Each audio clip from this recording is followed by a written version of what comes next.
नमस्कार दोस्तों, आप सभी लोगों का बहुत बहुत स्वागत है आप सभी के अपने परिवार स्टूडेंट डिलाइट में। यार दोस्तों, हम लोग math reasoning test special batch में जो है 13 मॉक टेस्ट कंप्लीट कर चुके हैं। आज हम लोग का 14वां मॉक टेस्ट है। बस जितना भी चैनल लोग जुड़े हुए हैं इस बैच से, उनसे हाथ जोड़कर यही विनती है कि जो आपको मॉक टेस्ट हम कंप्लीट करवा रहे हैं उसको mock test number 1, mock test number 2 करके कॉपी ही तैयार कर लीजिए मॉक टेस्ट का। और सारा जितना भी सॉल्यूशन हम करवाते हैं वह आप तो बना लो एक बार पहले रफ कॉपी में, ठीक है। जिस समय आपको क्वेश्चन पेपर दिया जाता है फिर लाइव डिस्कशन में आप जुड़िए तो सारा बढ़िया ढंग से आप मेंटेन करते चलिए, है ना। हम बोले ना, कुछ समय बाद ऐसा आएगा कि आपको मैथ रीजनिंग अलग से पढ़ने का नौबत ही नहीं आएगा। यानी मैथ रीजनिंग हंसते खेलते आपका कंप्लीट हो जाएगा हर एक एग्जाम के लिए। चाहे कोई भी आप एग्जाम दो, रेलवे का दो, एसएससी का दो, बैंकिंग दो, या फिर किसी अदर स्टेट का एग्जाम, किसी स्टेट वाइज एग्जाम दीजिए, जैसे बिहार, झारखंड, यूपी, कहीं का भी किसी भी अदर वाइज स्टेट का आप एग्जाम दीजिए। तो हर एक एग्जाम के लिए समझिए यह जो आपका बैच है यह बहुत ही कारगर बैच है। और इसमें मॉक टेस्ट जो है वह सभी एग्जाम को ध्यान में रख करके हम कंप्लीट करवा रहे हैं आपको। चलिए, तो 13 मॉक टेस्ट हमने पहले आपको कंप्लीट करवा दिया है। आज हम लोग का 14वां मॉक टेस्ट है। आते हैं प्रश्न संख्या पहला की ओर। कहा राम और श्याम एक कार्य को अलग अलग 12 दिन और 15 दिनों में पूरा कर सकते हैं। देखिए, राम जो है वह एक कार्य को 12 दिनों में पूरा करता है, जबकि श्याम उसी कार्य को कितने दिनों में पूरा करता है? 15 दिनों में। नहीं, राम जो है किसी कार्य को, एक कार्य को 12 दिन में, जबकि श्याम उसी कार्य को 15 दिन में पूरा करता है। नहीं, दोनों मिलकर कार्य करना शुरू। यहां देखिए, पूरा कार्य जुम कर लीजिए, एलसीएम कितना हो जाएगा? 60। इफिशियंसी देख लीजिए दोनों का, इसका हो जाएगा 12 दिन में 60 यूनिट, एक दिन में कितना करेगा? 5। 15 दिन में 60, एक दिन में कितना? 4। कहता दोनों मिलकर कार्य करना शुरू करते हैं। दोनों मिलकर कार्य करना शुरू किया। श्याम 5 दिन के बाद कार्य छोड़ देता है। राम शेष कार्य को, यानी शेष कार्य को जिस समय श्याम छोड़ा है उसके बाद का पूछा जा रहा है। जो शेष काम बचा उसको राम कितना दिन में पूरा करेगा? अच्छा सोचिए, शेष काम कितना बचा? पूरा काम 60 यूनिट का। दोनों मिलकर काम करना शुरू किया है, ऐसा नहीं कि श्याम अकेले करना शुरू किया है, दोनों मिलकर काम करना शुरू किया।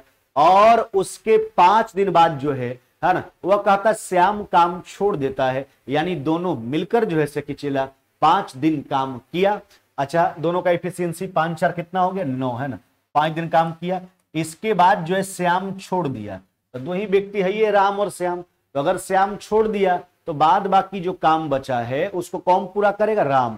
यही पूछा जा रहा है, राम शेष कार्य को कितने दिनों में पूरा करेगा? यही शेष कार्य बचा है, राम से दो कंप्लीट करवाना है ना। राम का एफिशिएंसी कितना है आपका? 5। देखो 60 में से 45 गया, 15/5। यानी शेष कार्य को राम जो है वह कितने दिनों में पूरा करेगा? 3 दिनों में पूरा करेगा। नहीं, शेष कार्य को राम कितने दिनों में पूरा करेगा?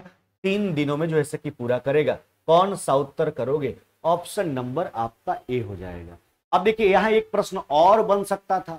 अगर आपसे कहता है ना कि राम कितना दिन कार्य किया है, नहीं तो 3 दिन तो शेष कार्य किया और श्याम के साथ काम किया था 5 दिन, तो टोटल उत्तर होता राम का समय 5 + 3 8 दिन होता। हाँ, इसका बनाने का तरकीब और भी हो जाता, लेकिन अभी जिस उपेक्षा से हमने काम किया यहीं से उत्तर हम सोच के बता रहे हैं कि अगर ऐसा पूछा जाता तो उत्तर क्या होता? तो उत्तर होता 8 दिन। राम टोटल कितना दिन काम किया? 8 दिन। लेकिन हमसे पूछा गया शेष कार्य को राम कितना दिन में करेगा? तो 3 दिन में पूरा करेगा। अगले सवाल की ओर बढ़ते हैं।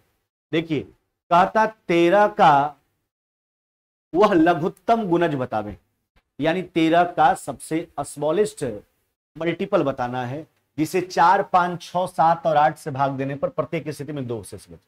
देखिए, ध्यान दीजिएगा, आपको 13 का वह सबसे छोटा गुणज बताना है जिसे 4 5 6 7 8 से भाग देने पर प्रत्येक स्थिति में 2 शेष बचे।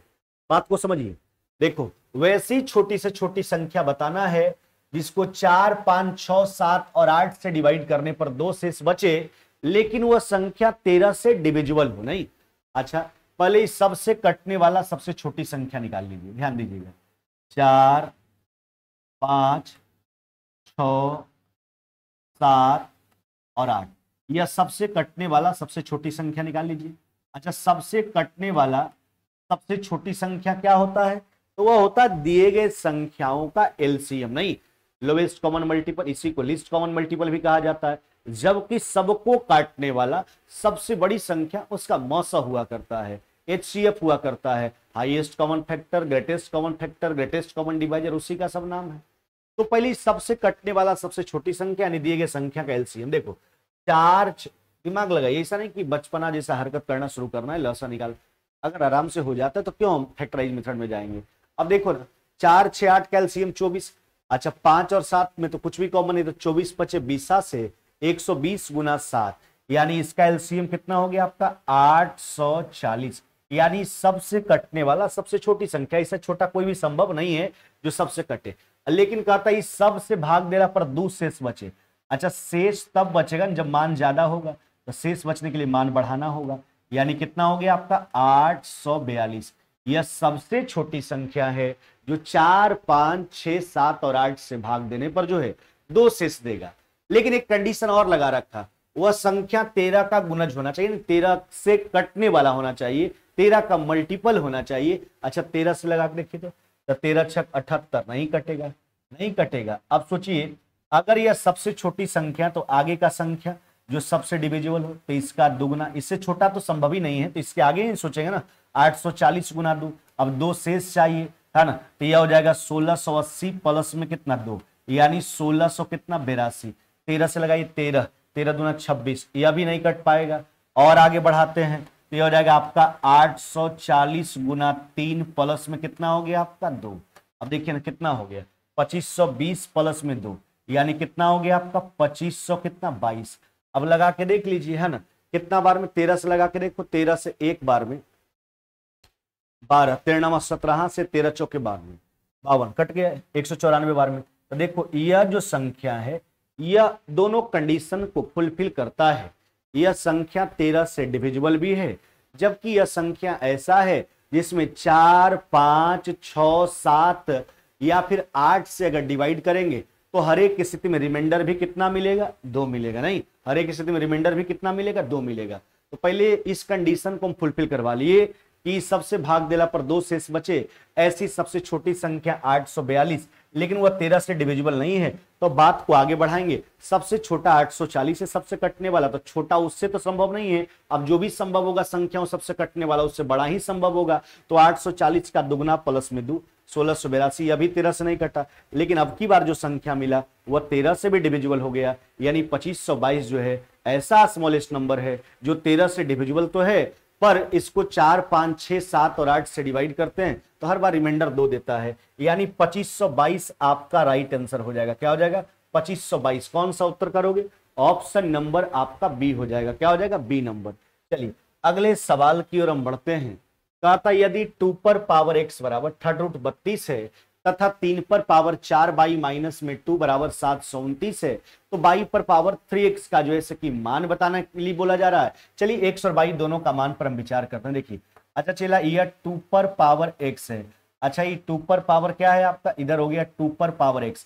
अच्छा 32 को आप क्या लिखोगे, तो 32 को अगर 2 के पावर के रूप में लिखा जाए तो 2 पर पावर 5, आई थर्ड रूट है। थर्ड रूट का मतलब हो गया आपका क्यूब रूट का मतलब 1/3, पावर पावर गुना हो जाएगा, यानी हो गया 2 पर पावर 5 बटा कितना हो गया 3। देखिए बेस इक्वल है, पावर को कंपेयर करेंगे, यानी x बराबर हो गया आपका 5/3, नहीं x बराबर कितना हो गया आपका 5/3। चलिए अगला एक कंडीशन दे रखा है, क्या दे रखा है, कहता 3 पर पावर 4 बाई माइनस में 2 बराबर में 729, नहीं।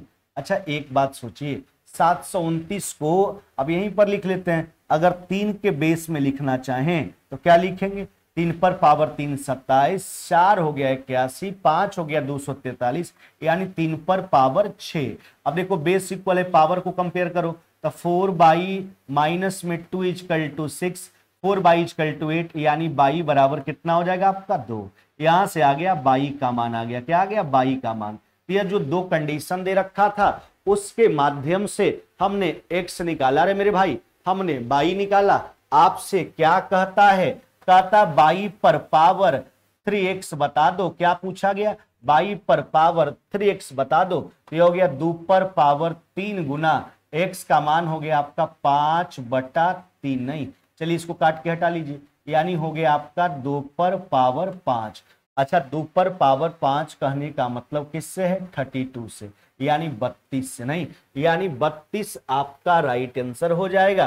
कौन सा उत्तर करोगे, ऑप्शन नंबर डी। हमने x का मान निकाला 5/3 आया, हमने y का मान निकाला 2 आया, y पर पावर 3x, तो 2 पर पावर 3 गुना x का मान 5/3 कट गया, 2 पर पावर 5, यानी 32 आपका राइट आंसर है।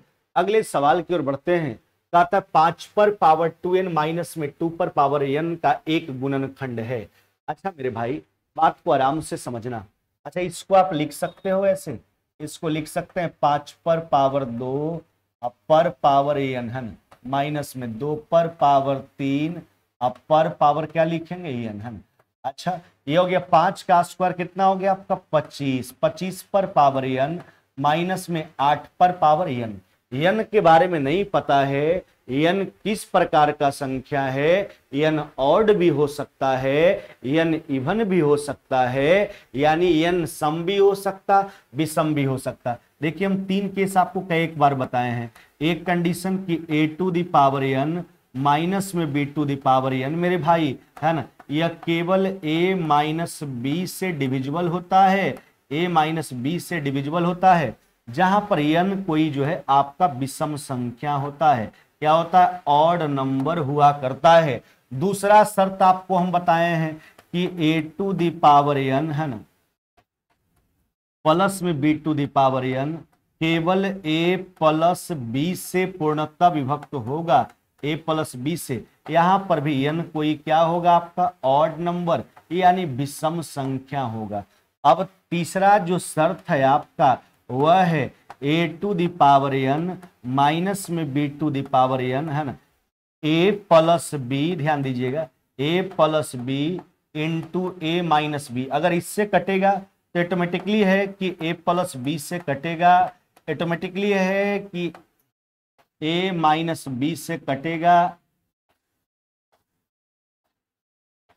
a माइनस b से कटेगा। ऐसा क्यों होगा, क्योंकि a प्लस b या फिर a माइनस b इसी का तो फैक्टर है।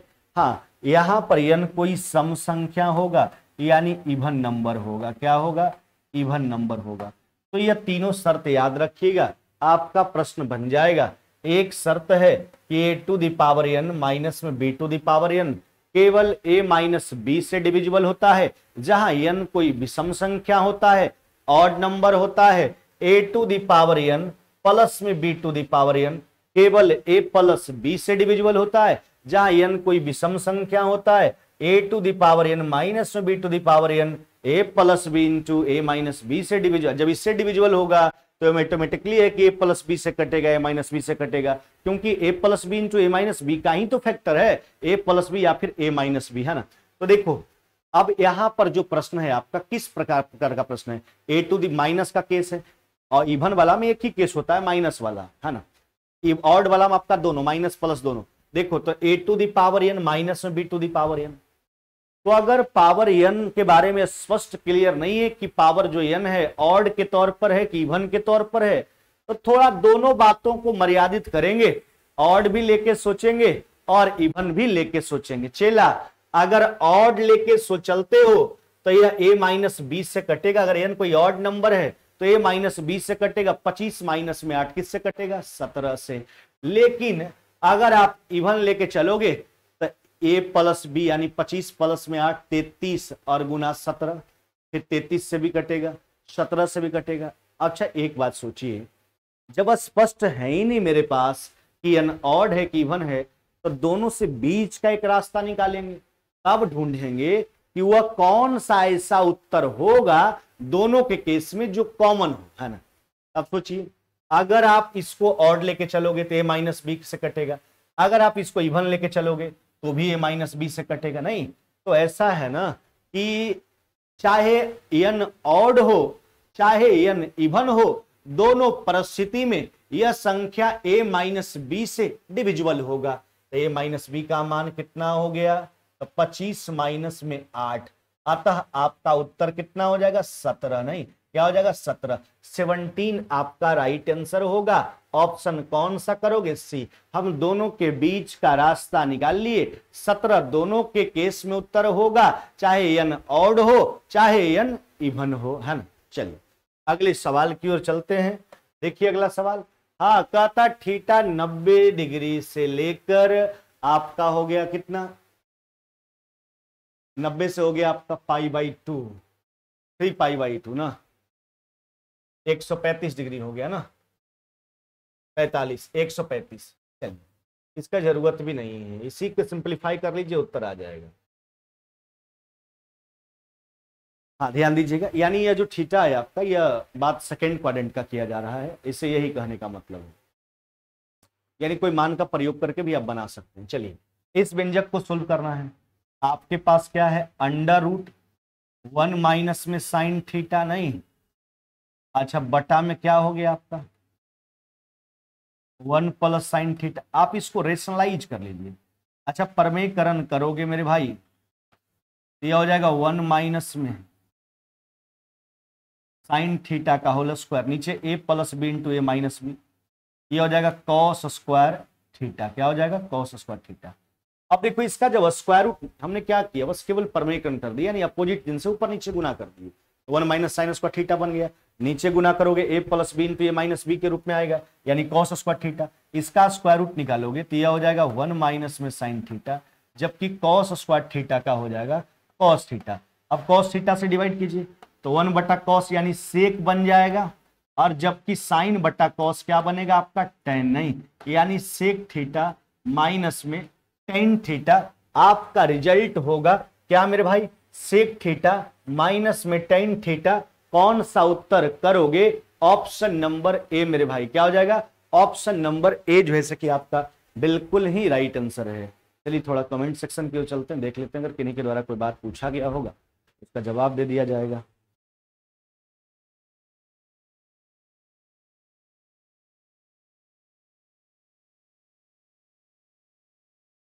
चलिए अभी तो कोई सा प्रश्न नहीं है आपका। अगले सवाल की ओर बढ़ा जाए। अच्छा कहता है चेला मेरे, छायांकित क्षेत्र का क्षेत्रफल बताइए। यह आकृति में जो शैडो वाला भाग दिख रहा है ना, यह शैडो वाला भाग,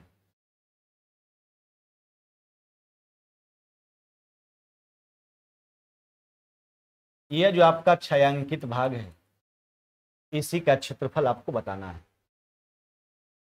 सबसे पहली बात को समझिए आप मेरे भाई, कुछ नहीं है, यह एक आयत है। कुछ आयत क्यों है, कोण समकोण है, इसका एक साइड 8 है, एक 15 है, नहीं, यानी दोनों डायमेंशन अलग अलग लंबाई का है, रेक्टेंगल है। अब यहां से 3 सेंटीमीटर रेडियस का प्रत्येक कॉर्नर से जो है एक त्रिज्यखंड काट लिया जाता है, तो शेष भाग का क्षेत्रफल, पहले पूरे आयत का क्षेत्रफल सोचो। आयत का क्षेत्रफल एरिया क्या होता है, L × B, यानी लंबाई गुना चौड़ाई, यानी 15 गुना कितना मेरे भाई 8। यह तो पूरे आकृति का क्षेत्रफल हुआ, ठीक है। अब हमको केवल शैडो जो इलाका है, जो इलाका छायांकित किया गया, उसका एरिया चाहिए। तो इसमें चारों कॉर्नर में जो सेक्टर ऑफ सर्कल का निर्माण हुआ है, यानी त्रिज्यखंड का निर्माण हुआ है, उसका क्षेत्रफल घटा लेंगे। अच्छा त्रिज्यखंड का क्षेत्रफल क्या होता है, थीटा बटा 360 गुना पाई स्क्वायर। कई गो त्रिज्यखंड है, समान त्रिज्यखंड है 4 गो। थीटा कितना डिग्री का कॉर्नर, आयत है तो प्रत्येक कोण समकोण, थीटा बटा 360 गुना पाई आर स्क्वायर, यानी 22 बटा 7 गुना 3 का स्क्वायर। देखो 90 चौका 360 काट के हटा लीजिए, यानी 15 8 कितना हो गया आपका 20, 120 माइनस में 22 गुना 9, 198 बटा कितना 7। अब देख लो मेरे भाई, 840 में 198 घटा लीजिए, इकाई स्थान पर 2 वाला यही ऑप्शन है आपके पास, यानी 642 बटा 7, 642 बटा 7 सेंटीमीटर में मामला है तो वर्ग सेंटीमीटर हो जाएगा।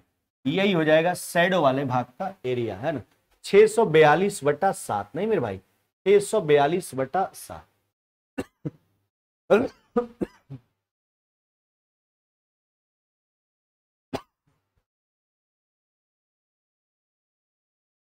642/7 समझ गए बात को।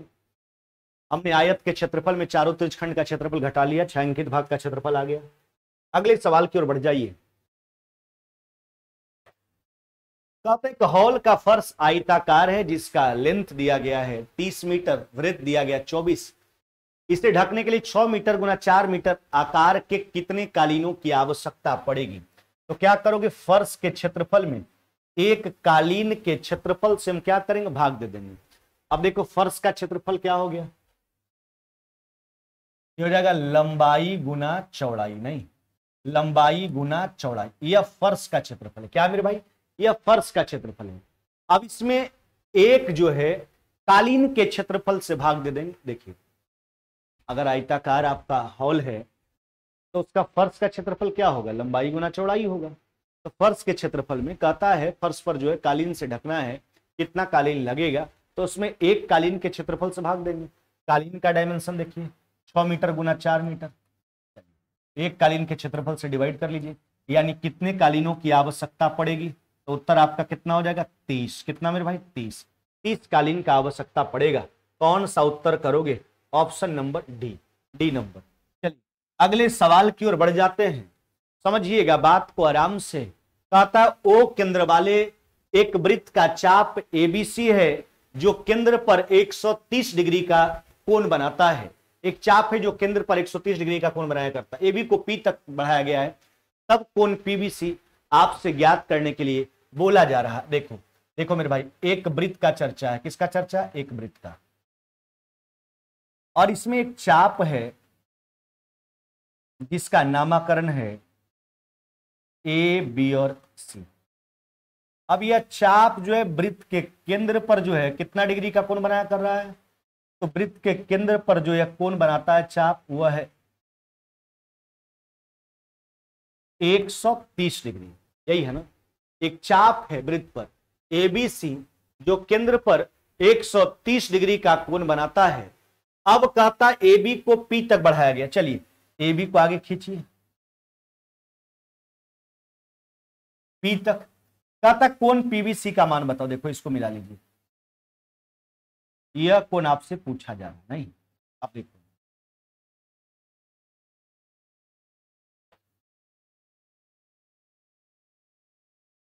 इसको मिला लीजिए।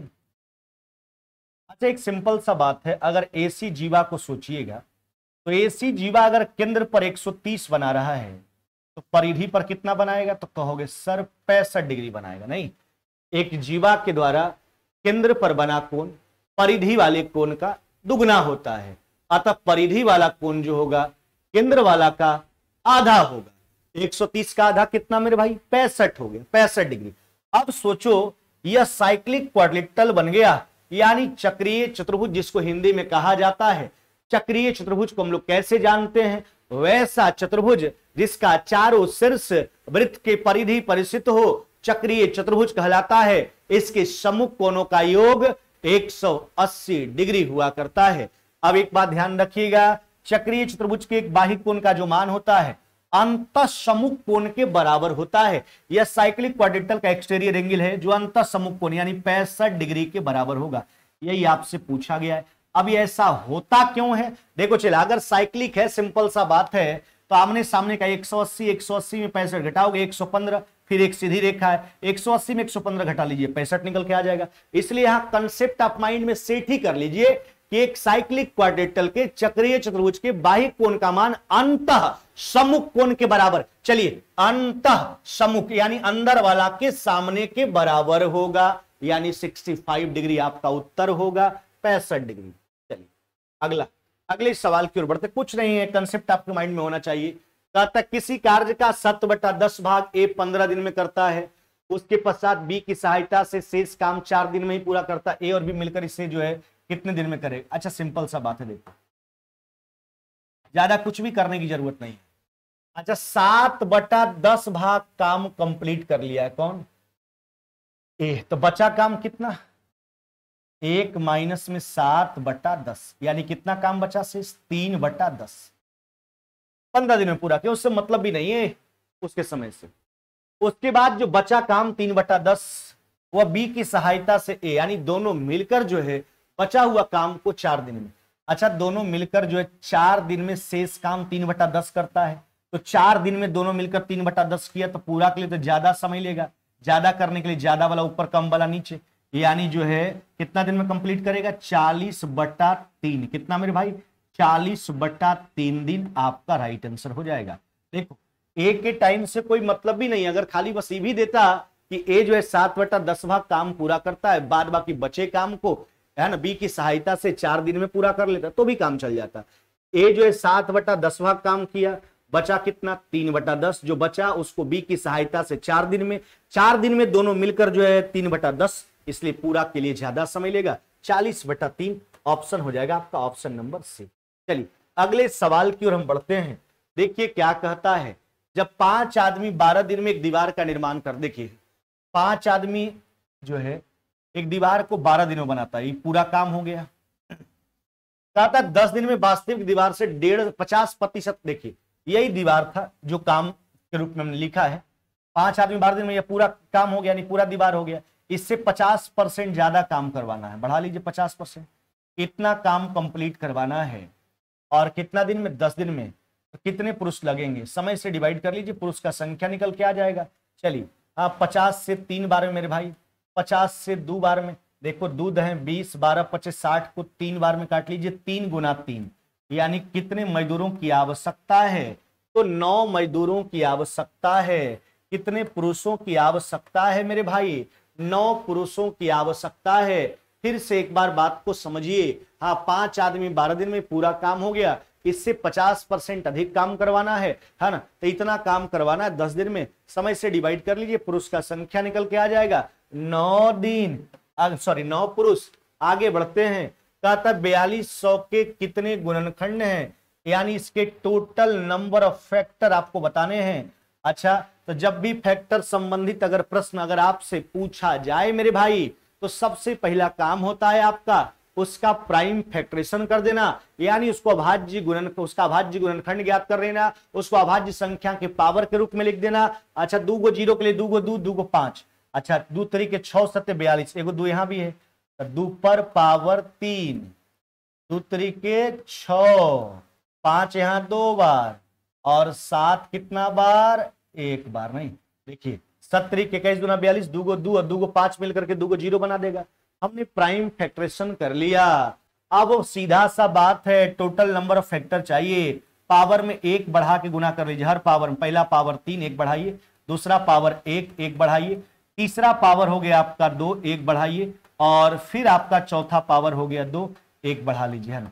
अब गुना कर लो इसको मेरे भाई, ये हो जाएगा आपका 4 गुना, ये हो जाएगा 2 गुना 3 गुना 3, नहीं अच्छा देखो 9 चौका कितना हो गया आपका? गड़बड़ नहीं हुआ कहीं?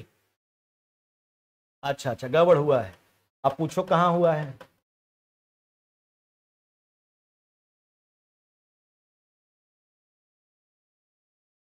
ये देखिए 7 का इस्तेमाल 1 बार ना कि 2 बार, 7 तरीके 21 दूना 42, हमने बोला भी था, गलती से लिखा गया था 7 पर पावर 2।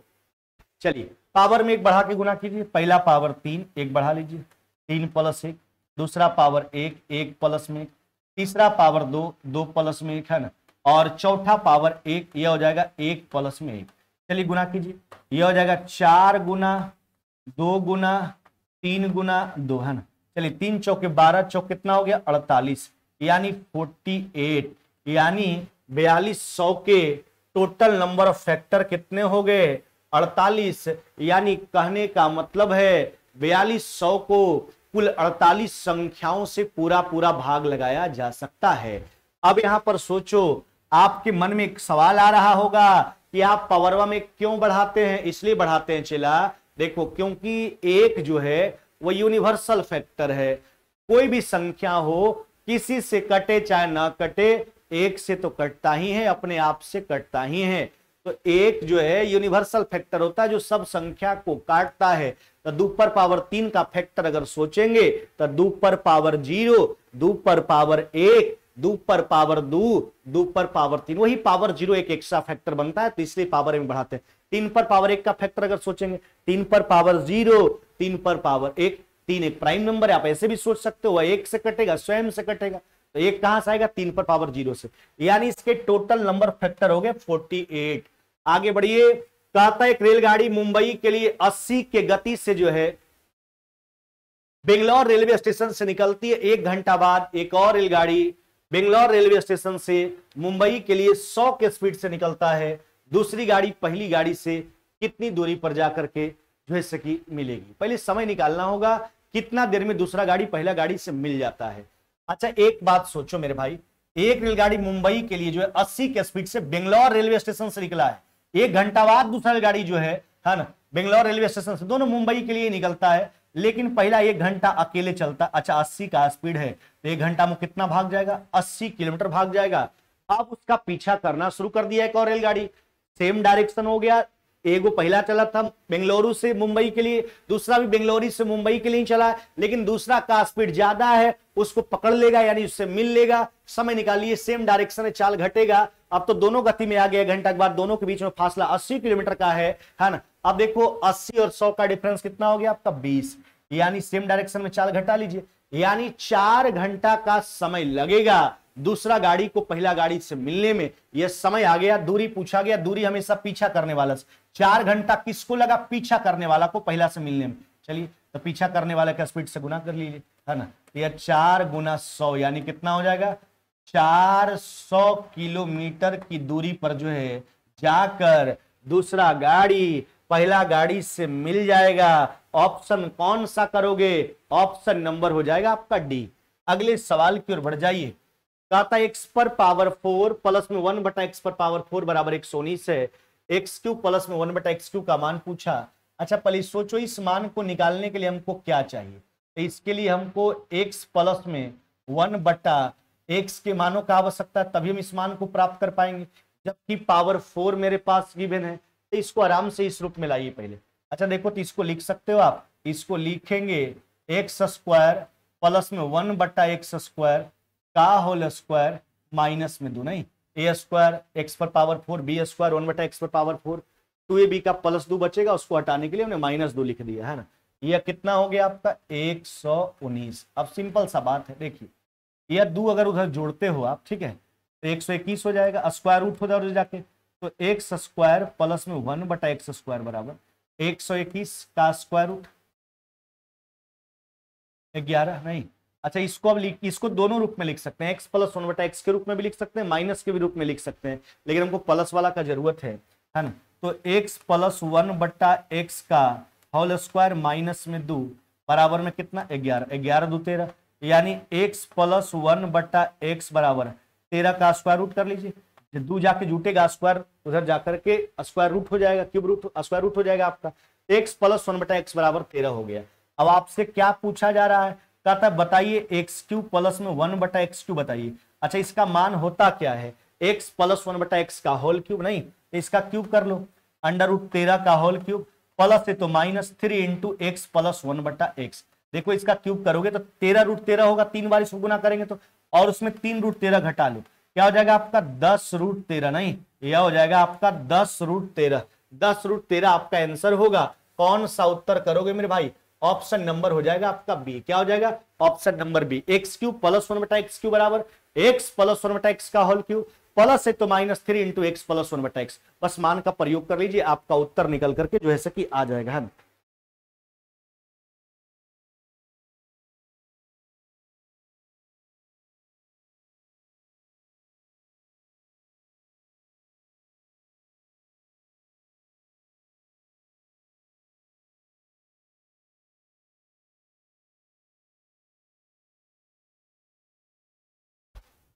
चलिए अगले सवाल की ओर बढ़ते हैं, प्रश्न संख्या 14।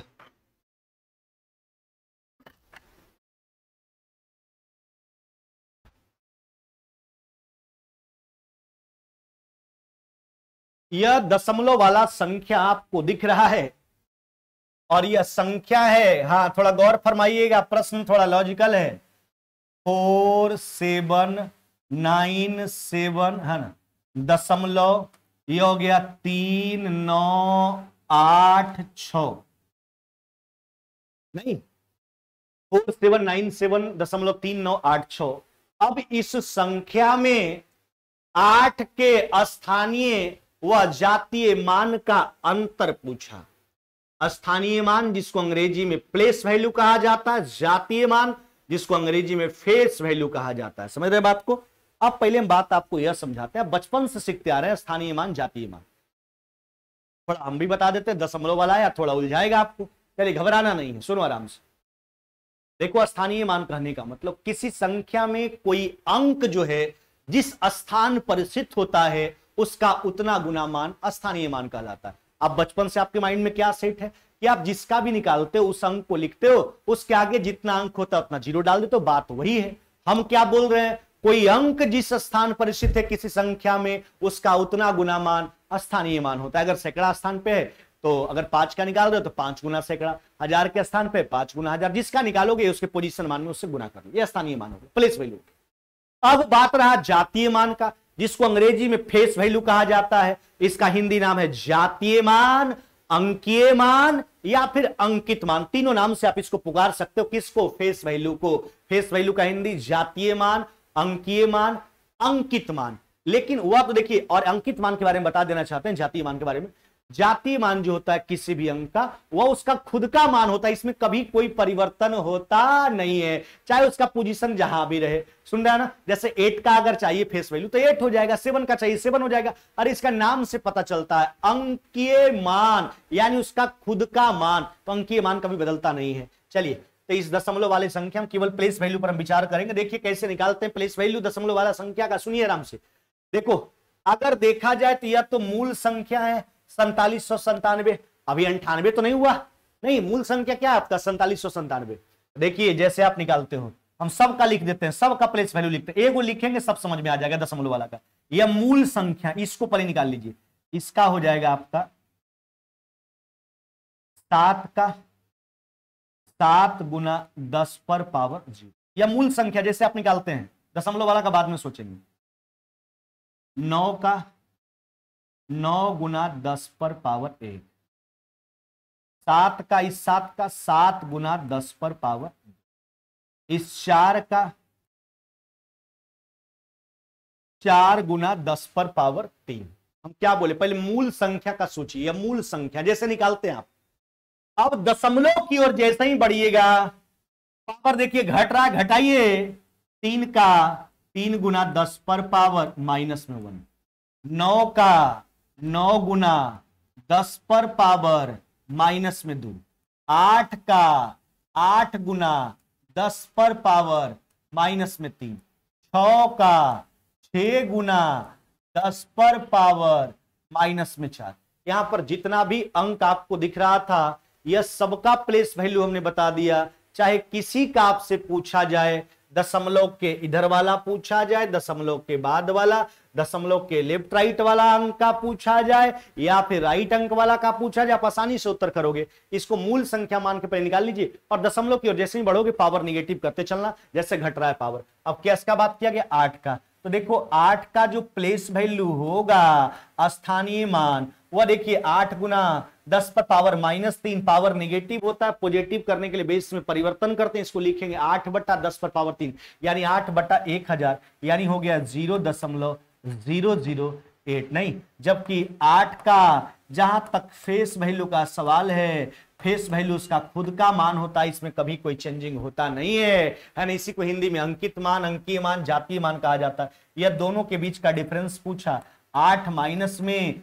0.08 घटा लीजिए, आपका रिजल्ट हो जाएगा 7.992 मेरे भाई, कितना 7.992 हो जाएगा। ये आपका राइट आंसर होगा। कौन सा करोगे? ऑप्शन नंबर ए, ये आपका राइट आंसर हो जाएगा, ऑप्शन नंबर ए, नहीं ए नंबर।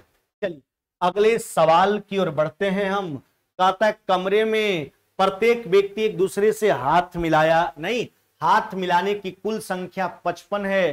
कमरे में कुल कितने व्यक्ति हैं? देखिए हाथ मिलाने का बात करें, गला मिलाने का बात करें, है ना, अगर व्यक्ति का संख्या n है तो इसका टोटल मान हो जाता है n इंटू n माइनस में 1/2, n व्यक्ति अगर आपस में हाथ मिलाए, गला मिलाए, तो उसका संख्या n इंटू n माइनस में 1/2।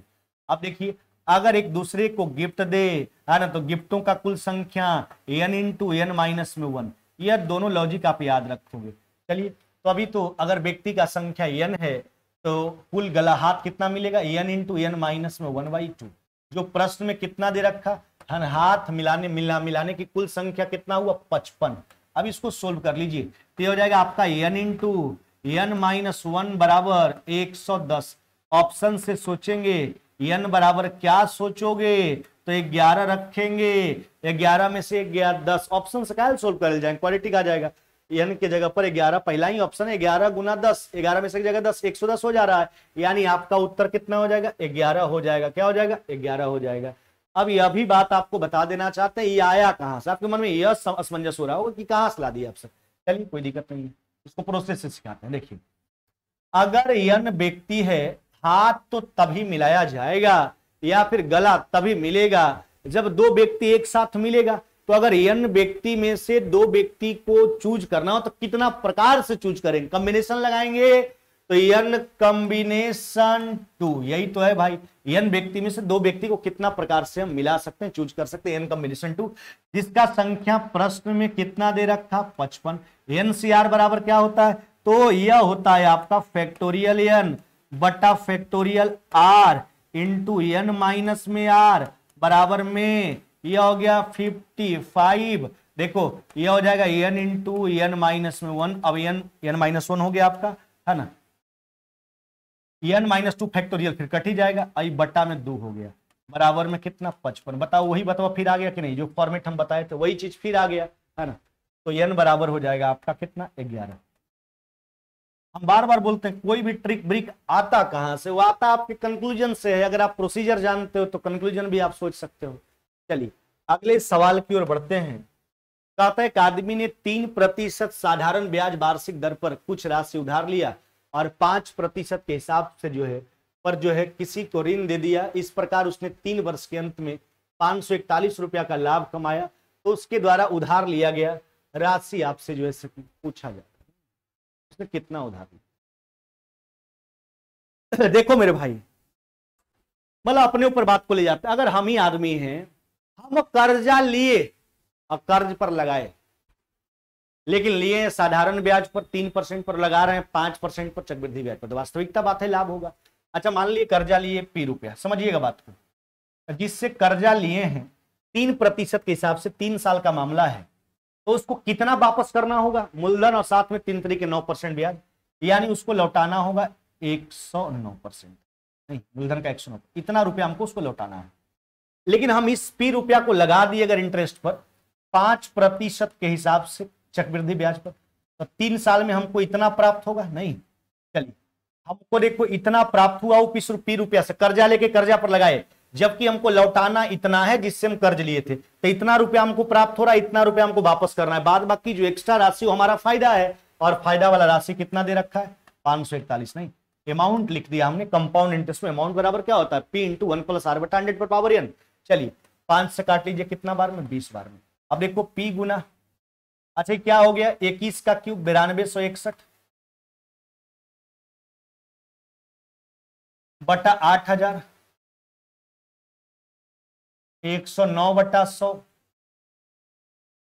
बराबर 541। चलिए सोल्व कीजिए आराम से। एलसीएम तो 8000 हो जाएगा, क्या 80 से गुना करोगे तो 80 72, 8000 कितना मेरे भाई, 872 पर एगो सुनना नहीं, यानी 8270 घटाना है, ठीक है। तो 8200 ना भाई, 8 गड़बड़ तो नहीं हो रहा ना कहीं, इसमें अगर घटाओगे आप 8 से 80 से गुना करोगे तो कितना हो जाएगा आपका, अच्छा कई परसेंट रेट था, 3%, चलिए बिल्कुल सही है। अच्छा घटाइए तो कितना हो जाएगा आपका, तो यह हो जाएगा आपका 5, नहीं यह हो जाएगा आपका 8 से गुना करोगे तो 800 कितना 72, यानी 82 872, यानी 8720, जी 8720 घटेगा। अब 8720 इसमें घटाइए, तो 8720 घटाओगे तो यहाँ 541 बटेगा, और बटा कितना हो गया आपका 8000, बराबर में 500। घबराना नहीं है। देखिए जब यहाँ पर 80 से गुना करेंगे हम तो यह जो बन जाएगा आपके पास, यह क्या बन जाएगा, यह हो जाएगा 872 पर एगो 0, 8720 है ना। यह हो गया आपका 380 और 261, 541 हो जाएगा। चलिए 541 से 541 काट लीजिए, अतः प्रिंसिपल आपका कितना हो जाएगा, यह हो जाएगा 8000 रुपए। यानी आदमी कितना कर्ज लिया था, 8000, और लेकर के कर्ज पर लगाया था, उससे प्रॉफिट हो रहा था 541 का। ऑप्शन नंबर हो जाएगा आपका सी। क्या हो जाएगा मेरे भाई, ऑप्शन नंबर सी। अगले सवाल की ओर हम बढ़ते हैं। कहता 10 साल पहले, ध्यान दीजिएगा, 10 साल पहले एक पति और पत्नी की औसत आयु 42। अच्छा 10 साल पहले औसत है 42, तो वर्तमान में औसत कितना हो जाएगा 42, दोनों में 10-10 साल का वृद्धि होगा, 52 होगा। पति पत्नी का जो 42 गुना 2 कितना हो गया 104। अब वर्तमान में उस परिवार में पति पत्नी और उसका पुत्र भी है। वर्तमान में तीनों का औसत है 39। औसत को जोगफल में कन्वर्ट करने के लिए नंबर ऑफ क्वांटिटीज गुना करते हैं, तो तीनों का जोग हो जाएगा 39 गुना 3। इसमें पति पत्नी और पुत्र है, और इसमें है ना पति और पत्नी को घटा लीजिए, जो निकल के आएगा पुत्र का निकल के आ जाएगा। ये कितना हो गया, ये हो गया 7 9 2 11 117, और यह कितना चला 104। 117 में से 104 घटा लो, यानी वर्तमान में पुत्र का जो उम्र है वह उम्र कितना है 13 वर्ष है। कितना 13 वर्ष। कौन सा उत्तर करोगे, ऑप्शन नंबर बी। पहले चर्चा किया था पति और पत्नी का ही, केवल 10 साल पहले औसत था 42, वर्तमान में हो जाएगा 52। 52 गुना 2 104, वर्तमान में पति पत्नी का जोग है। वर्तमान में पति पत्नी और उसके पुत्र का औसत 39, जोग हो जाएगा 117 में से 4 घटा लीजिए 13 वर्ष। अगले सवाल की ओर बढ़ते हैं। मध्यम विषम वितरण में बहुलक बराबर, बहुलक और माध्य के मान क्रमशः 31.5 14.2 है। वितरण का मध्यक बताइए, मीडियन बताना है आपको। देखो मीडियन मोड में एक रिलेशन याद रखना चाहिए कि मोड बराबर होता है, यानी बहुलक बराबर होता है आपका 3 गुना, ध्यान दीजिएगा 3 गुना मीडियन माइनस में 2 गुना मीन। क्या मेरे भाई, 3 गुना मीडियन माइनस में 2 गुना मीन, यही होता है ना बहुलक बराबर। बहुलक बराबर 3 गुना मीडियन माइनस में 2 गुना मीन। अच्छा आपको क्या चाहिए, आपको मीडियन चाहिए। क्या चाहिए, मीडियन चाहिए। चलिए हमको मीडियन निकालना है, इस मान को चाहिए। चलिए तब मोड में जोड़िए, तब मोड आपका बहुलक कितना है, बहुलक है 31.5 प्लस में 2 गुना, इधर जाके मीन जोड़ लीजिए, माध्य जोड़िए, यानी 34.2 है ना। अब बचा 3 गुना मीडियन, 3 से डिवाइड कर लीजिए, यही तो मीडियन का मान है। अच्छा इसका मान कितना हो गया, ये हो जाएगा 2 दूना 4, 4 दूना 8, यानी 68.4। अब जोड़ लीजिए, ये हो जाएगा 5 4 कितना 9 है, 8 1 9 6 3 9, अब बटा 3, यानी हो जाएगा 33.3। क्या मेरे भाई 33.3, यही तो मीडियन का मान आएगा। कौन सा उत्तर करोगे, ऑप्शन नंबर सी। तो मिड मीडियन मोड का रिलेशन याद रखना है ना, मोड बराबर 3 गुना मीडियन माइनस में 2 गुना मीन। अगले सवाल की ओर बढ़ते हैं, और सवाल यह है, कहता है कि एक बॉक्स में जो है, ध्यान दीजिएगा, 2 काली 6 हरी 4 पीली गेंद है। टोटल गेंद का संख्या 6 2 8 4 12। यदि 3 गेंदों को यादृच्छिक रूप से उठाया जाता है तो दोनों, अच्छा 2 गेंद होना चाहिए, फिर कहता है दोनों के हरे होने की क्या प्रायिकता है, 2 होना चाहिए यहाँ पर, 2 गेंदों को, क्योंकि देखिए लास्ट में क्या पूछा, तो दोनों के हरे होने की क्या प्रायिकता, नहीं 2 गेंद निकालने का बात किया जा रहा है, नहीं दोनों के हरे। देखिए यहाँ पर ऐसा नहीं कि हम सुधार दे रहे हैं, नहीं आसान बनाएंगे, नहीं भैया ऐसा ही प्रश्न है, दोनों के हरे होने की क्या प्रायिकता, नहीं 2 गेंद निकाला जा रहा है। अब सोचो, हम कल भी चर्चा किए थे, बार बार चर्चा कर रहे हैं हर मॉक टेस्ट में कि प्रायिकता एक्चुअली होता क्या है। यह होता रिक्वायरमेंट और पॉसिबिलिटी का रेशियो। 12 गेंद है, 2 गेंद यादृच्छिक रूप से उठाया जाता नहीं, बिना देखे हुए दोनों के हरे होने की क्या प्रायिकता है। तो रिक्वायरमेंट सोचो, हरा का संख्या कितना 6, यानी 6 कॉम्बिनेशन 2, रिक्वायरमेंट बटा टोटल पॉसिबिलिटी, यानी टोटल सैंपल स्पेस कितना हो गया आपका 12 कॉम्बिनेशन 2। इसको सोल्व करते हैं। एनसीआर बराबर फैक्टोरियल एन बटा फैक्टोरियल 6 में से 2 गया कितना 4, नीचे आ जाइए फैक्टोरियल 12, अच्छा 2 इंटू 10, इसको हटा लीजिए। अब 6 को तोड़ोगे तो 6 गुना 5 4 फैक्टोरियल, फिर काट दीजिए उसका। 12 को तोड़ोगे 12 गुना 11 10 फैक्टोरियल, काट लीजिए 6 से 2 बार में, यानी आपका रिजल्ट होगा 5/22। क्या होगा 5/22। ऐसा आपके पास ऑप्शन है, पहला ही ऑप्शन है 5/22 आपका बिल्कुल ही राइट आंसर हो जाएगा। तो प्रायिकता एक्चुअली होता क्या है, रिक्वायरमेंट और पॉसिबिलिटी का रेशियो होता है। अगले सवाल की ओर आइए, और यह मैथ्स का आखिरी प्रश्न है आपका। मैंने एक घड़ी 5% लाभ पर बेचा, ध्यान देना मेरे भाई, घड़ी को 5% लाभ पर बेचा जाता है। अगर घड़ी को 183 रुपया अधिक में बेचा जाता तो 12.5% का लाभ। सोचो, पहले 5% का लाभ, अभी 12.5% का लाभ। डिफरेंट अगर सोचोगे तो 7.5% का है, और वह अंतर का कारण कै रुपया, 183 रुपया, जो 7.5% का मान है। क्रयमूल्य पूछा 100%, क्योंकि लाभ हानि का तुलना क्रयमूल्य से होता है। दशमलव उड़ा दो, 1 जीरो लगा दो। चलिए 25 से 40 बार में, 25 से 3 बार में, 3 से 61 बार में, 61 गुना 40, 0 4 6 चौका 24, यानी 2440। यानी क्रयमूल्य कितना है उस घड़ी का, तो 2440 है। क्या कहोगे, 2440 है सर। कौन सा उत्तर करोगे चेला, ऑप्शन नंबर बी। अगले सवाल की ओर हम बढ़ते हैं। अब रीजनिंग का प्रश्न है आपके समक्ष। 2 2 4 2 6 7 व्यक्ति एक केंद्र की ओर मुंह करके बैठा। सर्कुलर अरेंजमेंट कैसा है, सर्कुलर अरेंजमेंट। अच्छा, पी टी और एस के बीच में देखो, सबसे पहले लेफ्ट राइट के स्टेटमेंट का इस्तेमाल करना है सर्कुलर अरेंजमेंट में, या फिर आमने सामने के स्टेटमेंट का इस्तेमाल करना है। क्यू टी के दाएं दूसरा, क्यू जो है वह टी के दाएं पहला और दूसरा। हाँ, क्या बोला, पी टी और एस के बीच में, पी जो है टी और एस के बीच में। अब सोचिए ना थोड़ा, टी और एस के बीच में, अगर पी को यहां रखोगे तो यहां एस का जगह नहीं। पी जो है टी और एस के बीच में। हाँ, यू जो है क्यू और भी के बीच में, इधर तो नहीं रखोगे।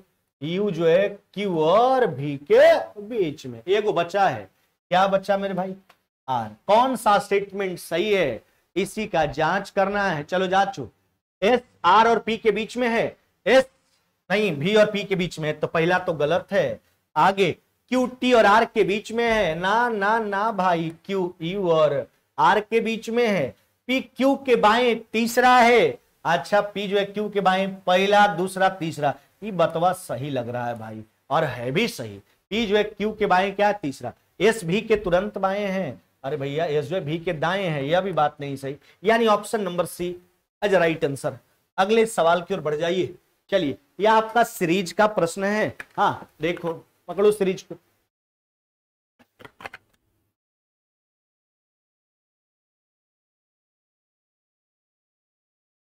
किस नियम का पालन हो रहा है, देखो। 1 8 19 42। लॉजिक सोचिए, लॉजिक लॉजिक। गुना 2 प्लस में 1, गुना 2 प्लस 2,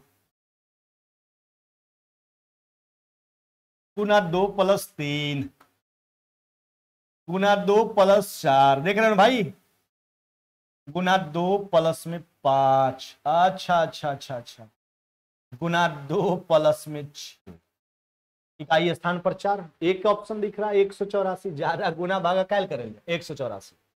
हाँ, आप एग्जाम में उत्तर देने का टेक्निक भी सीखिए, है ना। हर जगह खाली ऐसा ही नहीं कि रगड़ना शुरू कर दें। अगर उत्तर मिल जा रहा है तो कैल माथा टेंशन ले, 4 वाला एक ही ऑप्शन गुना करने का शौक कीजिए। ये हो जाएगा आपका कितना, 178 प्लस में 6, 184। चलिए अगले सवाल की ओर बढ़ते हैं।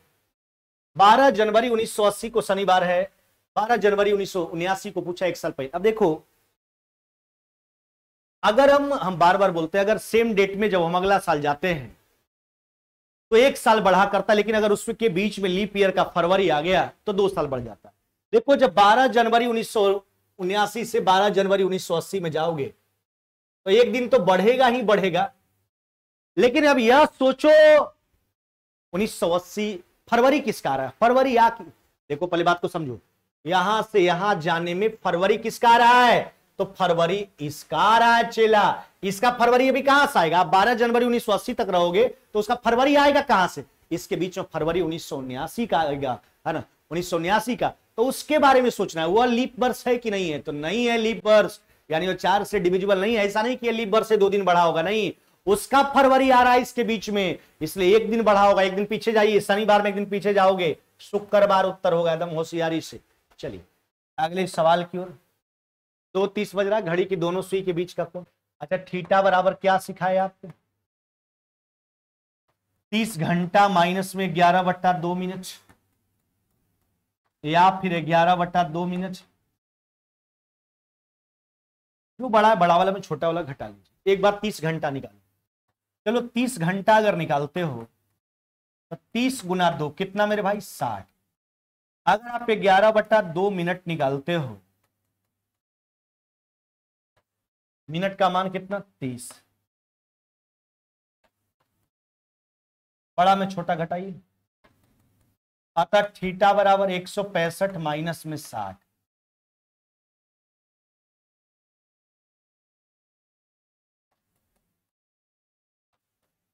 105 डिग्री।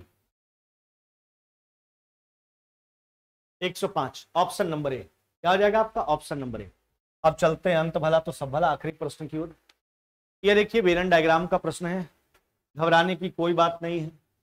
यह वृत्त आरेख में वृत्त जो है कॉलेज प्रोफेसर को, त्रिभुज सर्जरी विशेषज्ञ को, आयत मेडिकल विशेषज्ञ को। अच्छा, यह वृत्त जो है ना, यह क्या दर्शाता है? कॉलेज के प्रोफेसर को। त्रिभुज जो है सर्जरी विशेषज्ञ, आयत जो है आपका यह मेडिकल विशेषज्ञ। क्या प्रश्न पूछा? वैसे कॉलेज का प्रोफेसर बताओ जो सर्जरी विशेषज्ञ तो है पर मेडिकल विशेषज्ञ नहीं है। यानी दो चीज में होना चाहिए, कॉलेज प्रोफेसर हो, सर्जरी विशेषज्ञ हो, पर मेडिकल में नहीं हो। यानी वृत्त में हो, त्रिभुज में हो, पर चतुर्भुज में नहीं हो, तो वह डेटा है डी। क्या? डी। उत्तर कौन सा हो जाएगा? Option number D. दिया था आपका मॉक टेस्ट नंबर 14। क्या मेरे भाई? Mock test number 14। अगर आपको यह क्लास बढ़िया लगता है तो अपने दोस्तों, अपने भाई बहन में जरूर क्लास को शेयर कीजिए और बताइए अरे इस बैच के बारे में सभी लोग को। और जिनको मैथ्स संबंधी अगर कोई भी समस्या है तो मैथ्स का मेरा बैच जो एप्लीकेशन पर मात्र 101 रुपया में अवेलेबल है, संपूर्ण मैथ्स है ना।